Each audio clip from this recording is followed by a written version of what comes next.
ఎంతో అవసరం, భావి తరాలకు అవసరం, మన కోసం కాదు మన పిల్లలకి వాళ్ళ పిల్లల కోసం అవసరం. ఈవేళ తెలుగుదేశం పార్టీ రావాల్సిన అవసరం. ఎందుకంటే ఈవేళ ఇండస్ట్రీస్ కానీ గత 5 సంవత్సరాల్లో పూర్తిగా మన రాష్ట్రంలో పరిపాలన స్తంభించిపోయింది. ఈ పరిపాలనలో ముందుకు తీసుకెళ్లాలంటే, ఈ పరిపాలన మళ్ళీ రాష్ట్రాన్ని ముందుకు నడపాలంటే ఈ సైకో ప్రభుత్వం పనికిరాదు. మళ్ళీ సైకిల్ ప్రభుత్వమే రావాలని సందర్భంగా మీ అందరికీ నేను కోరుతున్నాను.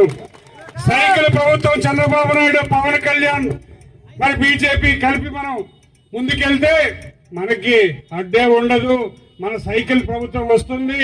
మనకందరికి ఏదైతే ఈవేళ ఈ ప్రజలందరూ వచ్చి మనకి కావలసిన ప్రభుత్వం కావాలి, మనం కోరిన కోరికలు తీరాలి, మనకి ఏదైతే వసతులు కానీ, తాగడానికి మంచినీళ్ళు కానీ, సాగునీరు కానీ అందించి ఏర్పాటు చేయవలసిన బాధ్యత మరి వీళ్ళిద్దరిని గెలిపించుకొని వీళ్ళిద్దరి పైన ఉంటారు.